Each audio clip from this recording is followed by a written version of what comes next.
नमस्कार। साहित्य सोपान मंच पर आपका स्वागत है। आज हम माध्यमिक शिक्षा बोर्ड राजस्थान की कक्षा 12 की अनिवार्य हिंदी की पुस्तिका सृजन के गद्य खंड के बारे में अध्ययन करेंगे। जैसा कि पिछली वीडियो में हमने जयनंद कुमार द्वारा रचित निबंध बाजार दर्शन के बारे में हम अध्ययन कर रहे थे, तो उससे आगे के क्रम में ही हम ये निबंध पढ़ेंगे। तो आइए शुरुआत करते हैं। यहाँ एक अंतर चिन्ह लेना बहुत ज़रूरी है। मन खाली नहीं रहना चाहिए। इसका मतलब यह नहीं कि मन बंद रहना चाहिए। जो बंद हो जाएगा वह शून्य हो जाएगा। शून्य होने का अधिकार बस परमात्मा का है, जो सनातन भाव से संपूर्ण है। शेष सब अपूर्ण है। इससे मन बंद नहीं रह सकता। सब इच्छाओं का निरोध कर लोगे, यह झूठ है। और अगर इच्छा निरोध तपः का ऐसा ही नकारात्मक अर्थ हो तो वह तप झूठ है। अर्थात हम यदि कहते हैं कि हम सभी इच्छाओं को मार देंगे तो ये तो झूठ ही कह सकते हैं, ऐसा नहीं हो सकता। वैसे तप की राह रेगिस्तान को जाती होगी, मोक्ष की राह वह नहीं है। ठाड़ देकर मन को बंद कर रखना जड़ता है। ज़बरदस्ती मन को अगर हम बंद करके रखें तो ये तो मूर्खता होगी। लोभ का यह जीतना नहीं है कि जहाँ लोभ होता है यानी मन में वहीं नकार हो। यह तो लोभ की ही जीते और आदमी की हार। आँख अपनी फोड़ डाली तब लोभनीय के दर्शन से बचे तो क्या हुआ? ऐसे क्या लोभ मिट जाएगा? और कौन कहता है कि आँख फूटने पर रूप दिखना बंद हो जाएगा? क्या आँख बंद करके ही हम सपने नहीं लेते हैं? और वे सपने क्या चैन भंग नहीं करते हैं? इससे मन को बंद कर डालने की कोशिश तो अच्छी नहीं है। वह अकारत है, अर्थात उसका कार्य सफल नहीं हो सकता। वो यह तो हट वाला योग है। शायद हट ही हट है, योग तो नहीं। हट यानी जिद। इससे मन कृश भले ही हो जाए और पीला और अशक्त जैसे विद्वान का ज्ञान, वह मुक्त ऐसे नहीं होता। इससे वह व्यापक की जगह संकीर्ण और विराट की जगह शुद्र होता है।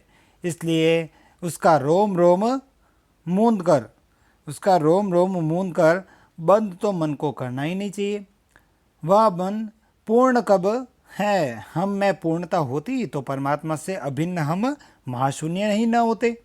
अपूर्ण है, इसी से हम हैं। सच्चा ज्ञान सदा इसी अपूर्णता के बोध को हम में गहरा करता है। सच्चा कर्म सदा इस अपूर्णता की स्वीकृति के साथ होता है। अतः उपाय कोई वही हो सकता है जो बलात् मन को रोकने को न कहे, जो मन को भी इसलिए सुने क्योंकि वह अप्रयोजनीय रूप में हमें नहीं प्राप्त हुआ है। हाँ, मन मानेपन की छूट मन को न हो क्योंकि वह अखिल का अंग है, खुद कुल नहीं है। अर्थात जब हम अपने मन को ज़बरदस्ती हम रोकते हैं तो ये गलत है। बस ये होना चाहिए कि अप्रयोजनीय, जिसका कारण नहीं है, ऐसी वस्तुओं को खरीदना वो हमारे लिए सही नहीं है। पड़ोस में एक महानुभाव रहते हैं जिनको लोग भगत जी कहते हैं। चूर्ण बेचते हैं। यह काम करते जाने उन्हें कितने बरस हो गए हैं, लेकिन किसी भी एक भी दिन चूर्ण से उन्होंने 6 आने पैसे से ज़्यादा नहीं कमाए। चूर्ण उनका आसपास सरनाम है, सरनाम यानी प्रसिद्ध है और खुद खूब लोकप्रिय हैं। कहीं व्यवसाय का गुर पकड़ लेते तो उस पर चलते तो आज खुशहाल क्या मालामाल होते। क्या कुछ उनके पास न होता? इधर 10 वर्षों से मैं देख रहा हूँ, उनका चूर्ण हाथों हाथ बिक जाता है, पर वह न उसे थोक देते हैं। थोक यानी एक साथ में किसी को बंदी बंदाई एक साथ में वो देते नहीं हैं और थोक न देते हैं, और न व्यापारों को बेचते हैं। पेशगी ऑर्डर कुछ नहीं लेते। बंदे वक्त अपनी चूर्ण की पेटी लेकर घर से बाहर हुए नहीं कि देखते देखते 6 आने की कमाई उनकी हो ही जाती है। लोग उनका चूर्ण लेने को उत्सुक जो रहते हैं। चूर्ण से भी अधिक शायद वह भगत जी के प्रति अपनी सद्भावना का देने को उत्सुक रहते हैं, अपनी सद्भावना दिखाते हैं उनके प्रति। पर 6 आने पूरे हुए नहीं कि भगत जी बाकी चूर्ण बालकों को मुफ्त बांट देते हैं। कभी ऐसा नहीं हुआ कि कोई उन्हें 25वां पैसा भी दे सके। कभी चूर्ण में लापरवाही नहीं हुई और कभी रोग होता भी मैंने उन्हें नहीं देखा है। और तो नहीं, लेकिन इतना मुझे निश्चय मालूम होता है कि इस चूर्ण वाले भगत जी पर बाजार का जादू नहीं चल सकता, क्योंकि उनका मन वही तय कर किया हुआ है कि उन्हें कौन सी वस्तु चाहिए और कैसा वातावरण है उनके लिए। कहीं आप भूल कर न बैठिएगा, इन पंक्तियों को लिखने वाला मैं चूर्ण नहीं बेचता हूँ। जी नहीं, ऐसी हल्की बात भी न सोचिएगा। नहीं यह समझिएगा कि लेख के किसी भी मान्य पाठक से उस चूर्ण वाले को श्रेष्ठ बताने की मैं हिम्मत कर सकता हूँ। क्या जाने उस भोले आदमी को अक्षर ज्ञान तक भी है या नहीं, और बड़ी बातें तो उसे मालूम हो क्या होगी। और हम आप न जाने कितनी बड़ी बड़ी बातें जानते हैं। इससे यह तो हो सकता है कि वह चूर्ण वाला भगत हम लोगों के सामने एकदम नाचीज आदमी हो, लेकिन आप पाठकों के विद्वान श्रेणी का सदस्य होकर भी मैं यह स्वीकार नहीं करना चाहता हूँ कि उस अपदार्थ प्राणी को वह प्राप्त है जो हम में से बहुत कम को शायद प्राप्त है। उस पर बाजार का जादू वार नहीं कर पाता है। माल बिछा रहता है और उसका मन अड़िग रहता है। अड़िग यानी स्तंभित व स्थिर रहते हैं। पैसा उससे आगे होकर भीख मांगता है कि मुझे लो, लेकिन उसके मन में पैसे के पर दया नहीं समाती। वह निर्मम व्यक्ति पैसे को अपने आहत गर्व में बिलकता ही छोड़ देता है। अर्थात वह पैसे से ऐसे ललचाता नहीं है। ऐसे आदमी के आगे क्या पैसे की व्यंग्य शक्ति कुछ भी चलती होगी? क्या वह शक्ति कुंठित रहकर सलज्ज यानी लज्जा के साथ ही न हो जाती होगी? पैसे की व्यंग्य शक्ति वही चीज़ जिससे हम दिखावटी सामान खरीदते हैं और वह दूसरे लोगों को दिखाने का प्रयास करते हैं। वह दारुण है। मैं पैदल चल रहा हूँ कि पास ही धूल उड़ाती निकल गई मोटर। वह क्या निकली, मेरे कलेजे को कौंधती एक कठिन व्यंग्य की लीक ही आर से पार हो गई। जैसे किसी ने आंखों में उंगली देकर दिखा दिया हो कि देखो उसका नाम है मोटर और तुम उससे वंचित हो।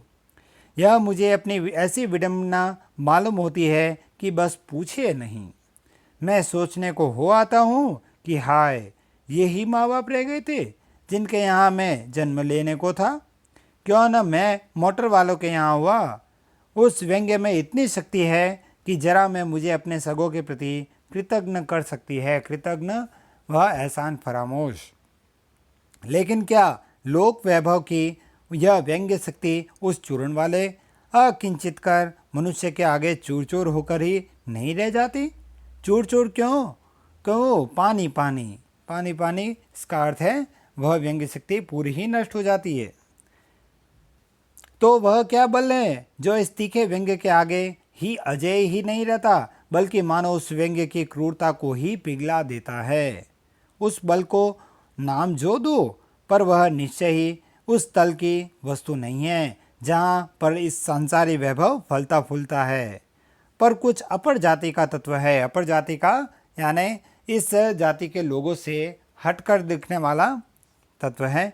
लोग स्पिरिचुअल कहते हैं। स्पिरिचुअल अंग्रेजी शब्द है, इसे हिंदी में आध्यात्मिक कहते हैं।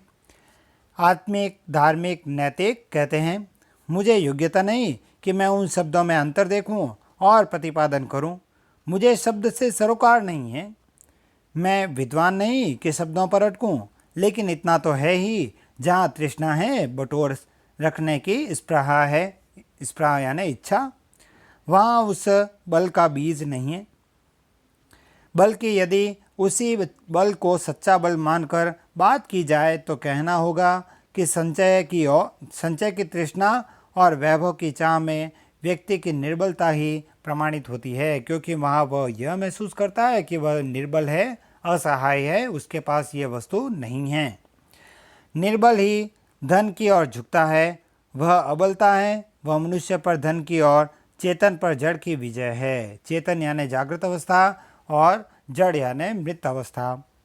एक बार चूरण जी भगत जी चूरण वाले भगत जी बाजार चौक में दिख गए। मुझे दिखते ही उन्होंने जय जयराम किया। मैंने भी जयराम कहा। उनकी आंखें बंद नहीं थी और न उस समय वह बाजार को किसी भांति कोस रहे मालूम होते थे। राह में बहुत लोग थे।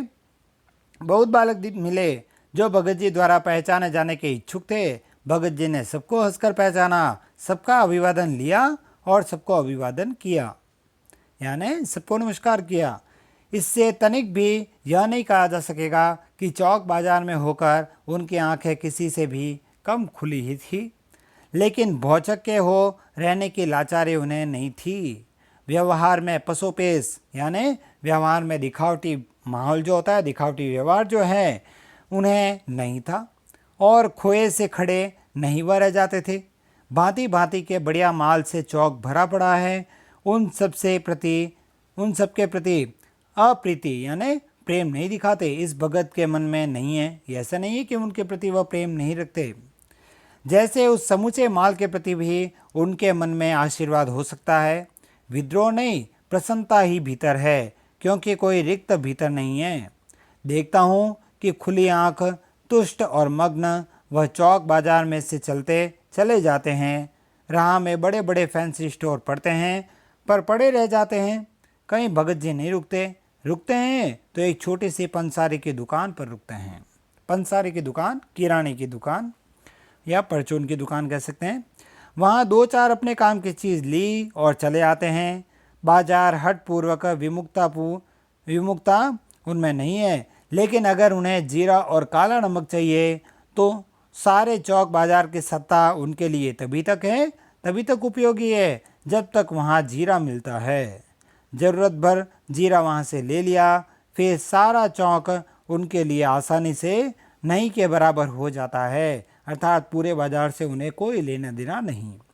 वह जानते हैं कि जो उन्हें चाहिए वह है जीरा नमक, अर्थात मन भरा हुआ है उनका और वो इसीलिए बाजार में जाकर वह सामान ले आते हैं। बस इस निश्चित प्रतीति के बल पर शेष सब चांदनी चौक का आमंत्रण उन पर व्यर्थ होकर बिखरा रहता है। चौक की चांदनी दाएं बाएं भूखे की भूखी फैली रह जाती है, क्योंकि भगत जी को जीरा चाहिए वह तो कोने वाली पंसारी की दुकान से मिल जाता है और वहाँ से सहज भाव में ले लिया गया है। इसके आगे आसपास अगर चांदनी बिछी रहती है तो खुशी से बिछी रहे। भगत जी उस बेचारी का कल्याण ही चाहते हैं।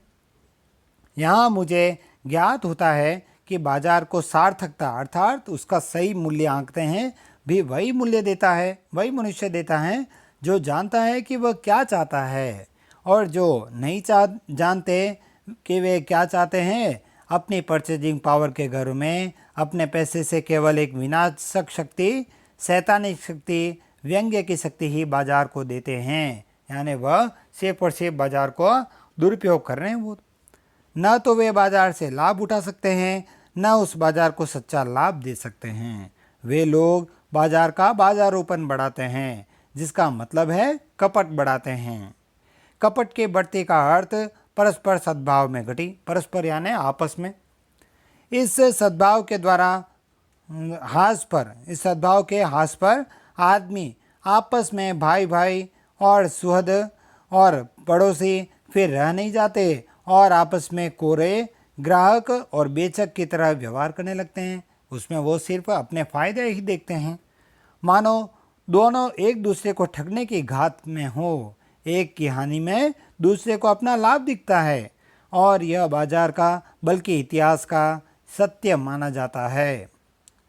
ऐसे बाजार को बीच में लेकर लोगों में आवश्यकताओं का आदान प्रदान नहीं होता, बल्कि शोषण होने लगता है, एक दूसरे का शोषण करने लगते हैं।